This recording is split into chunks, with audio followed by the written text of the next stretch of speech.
Hello everyone, today we're going to talk about the possible future for Warhammer 3. With the inclusion of character packs, we're potentially seeing the extension of the lifespan of this game, whether that be because other games might take a little bit longer than anticipated, or because they realize that Warhammer 3 is a golden goose.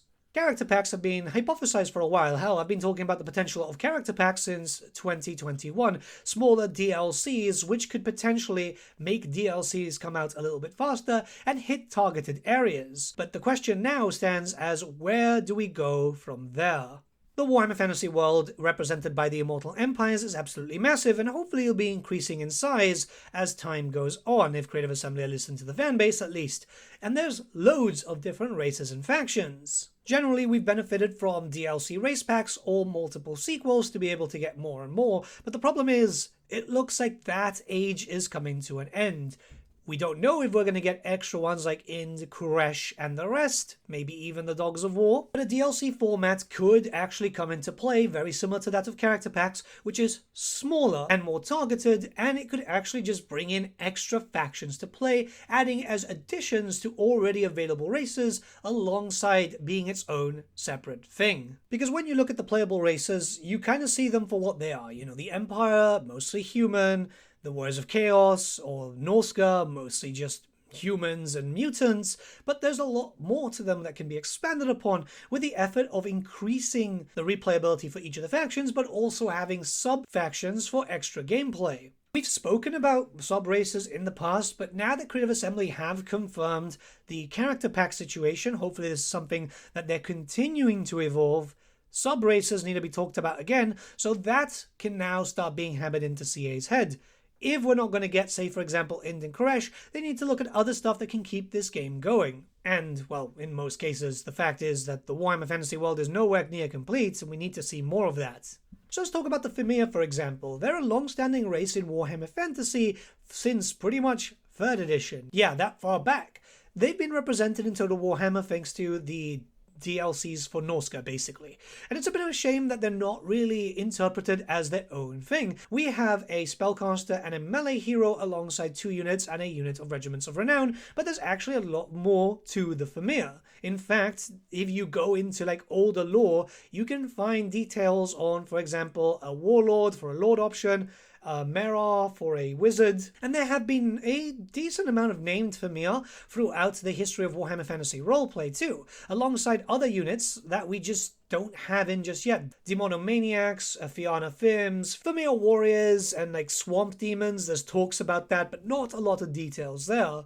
We could potentially get a faction pack focused around that, alongside just some of the monsters in Norsca, the Beastmen, and the Warriors of Chaos, to have a playable style faction for the Fimir, alongside all this stuff here being available to other factions like Norsca, rather than lumping everything into Norsca as a Chaos Light situation or Chaos 2.0. And before anyone says anything, when I mention Fimir warriors, I mean like sword and board, because it's always good to have a defensive style units, but there were different types of Fimir that were represented in Warhammer Quest, which was smaller. Eventually they became bigger. It's something that could easily be brought in, and having some smaller Fimir as some chaff infantry. A possible start position does exist in the form of a Naru in the Wasteland. Yes, this does mean another character within the lands of the Empire, but it is incredibly lore-friendly, as we do know that the Fimir are active around the Wasteland and are consistently trying to turn that area into a gigantic swamp. There is a recent character made for Warhammer Fantasy roleplay in the form of Mona Minim, and she could work out as a starting legendary lord. The idea here is to have characters fitting where they're supposed to be, and then all those units could be easily moved up to Norsca, and maybe even some Warriors of Chaos, because it's a bit weird that the Warriors of Chaos don't have access to them. This is why we need some form of, say, for example, mercenary mechanic, which is tied to every single race, but only being able to recruit from those that you can lore-wise recruit from. So in theory, a Fimir race pack could have a Fimir Legendary Lord, 2 different Lord options, and a few units very similar to that of a character pack, but also act as its own separate thing. And this is what a Fimir content pack could look like. You've got a Fimir Legendary Lord, a Fimir Legendary Hero as an FLC available to the Fimir, and also Norska. 2 Fimir Lord options, 1 for melee, 1 for caster. The heroes are already in game as it stands, so they are still available to Norska, but now available here. Some Fimir chaff, early Fimir, maybe 2 variants, 3 variants. It does depend, but also give them to Norska too in case you want more monster stuff.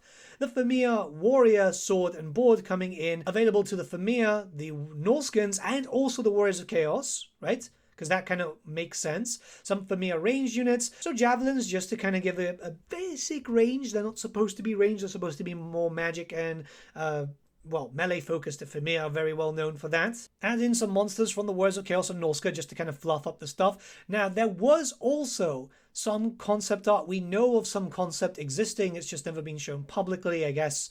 Or to most people, I guess just GW staff, that they were kind of flirting with the idea of extra Fimir stuff, because obviously the Fimir were a long-standing race from 3rd edition. They kind of wanted to bring it forward, but a lot of Warhammer Fantasy plans just kind of went to shit, because obviously the end times, maybe it's time to dig that out. The thing is, it doesn't seem like a lot of new stuff, right? Unless they want to go real ham, but I very much doubt it. That's enough, though. That's a sub-race. It doesn't have to be a full-on race. We kind of got that attention very briefly with Sail the Faithless. Obviously, with the Dolgans coming in, it's just getting some Kurgan stuff, but it wasn't really a lot. This is expanding upon that and making it its own thing, but benefiting other races. And this wouldn't be as expensive as, say, for example, a race pack where the Chaos Dwarves are around £25. In fact, this could be elevated from the character pack situation. It would be a bit more expensive than a character pack, which is around, what, £4 or something? Make it around £9, because it does need a bit more work. And there you go. You can start seeing the implementation of loads of smaller yet still important races in Warhammer Fantasy. Halflings are something that a lot of people have been asking for, and a lot of people have seen the hints. You know, Creative Assembly have kind of hinted it a lot of times, especially when it came to Rich Aldridge, saying that, you know, he wants to bring in Halflings in one way, shape, or form. Now, the Halflings form part of the Greater Empire. They are Imperials. They get half a vote, which is, you know, kind of funny, but they get half a vote when determining the next emperor.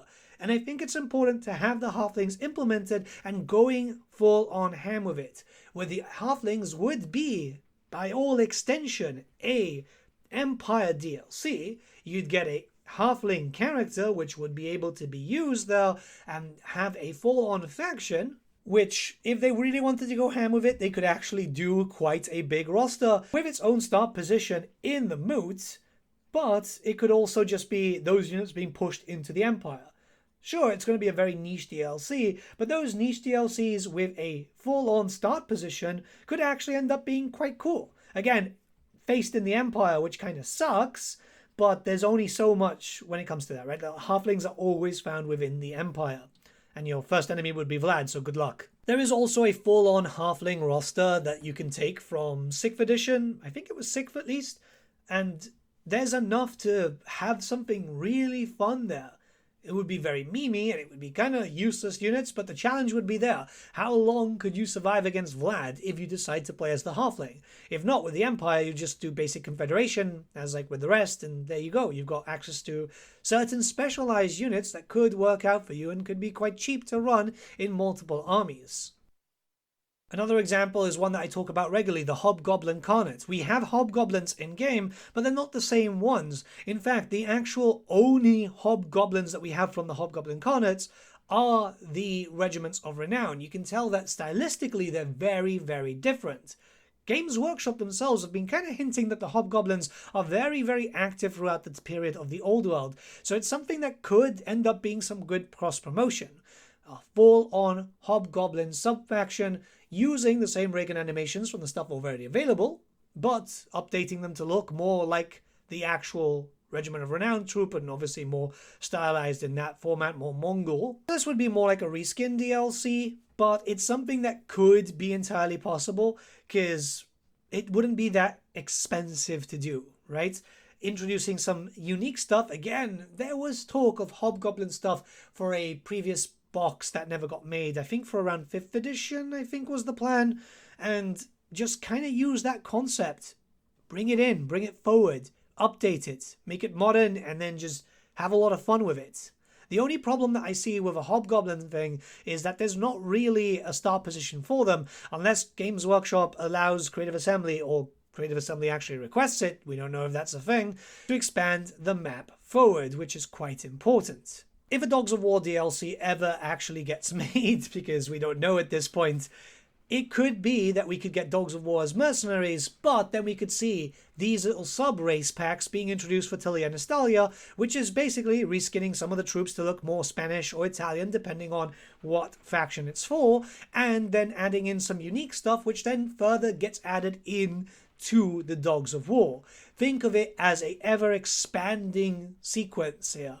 Which, if Dogs of War are a full mercenary-style faction with mercenary mechanics, it could mean that other factions could benefit from those units too.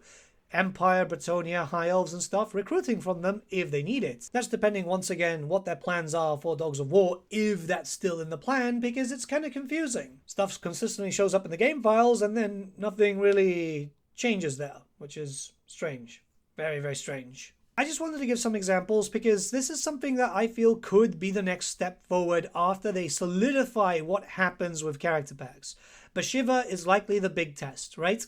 Then there's probably like 2 or 3 that they probably already have started frameworks for, because Creative Assembly work stuff way in advance. It's how we know, because, like, you know, they've got concept art for stuff that isn't out yet and has been, what, 4 years known concept art. Maybe Creative Assembly have thought about this exact thing for the potential future, but if not, I want to get the conversation starting. I think that's really, really important to do. Let me know what you guys think in the comments below, and let's start a bit of a discussion. There is, of course, so many that could be done, like Amazons. Obviously, you know, people are going to meme on pygmies. I doubt that. I very much doubt that. Albion, I think, is like completely dead. But again, Talia, Estalia, Halflings, Hobgoblins, Fimir. Fimir would be really, really cool to see properly fleshed out. There were rumors that that was going to be a book for the old world, and still that's not happened either, which is frustrating. But yeah, have a great day, everyone. I'll see you all again very soon. This video is likely going to come out late. There's been a storm going on, which is just ridiculous. Well, I don't know if it's a storm. Someone said it was light rain. This is not light rain to me. It's so wild. England is weird, man. Have a good one. See ya.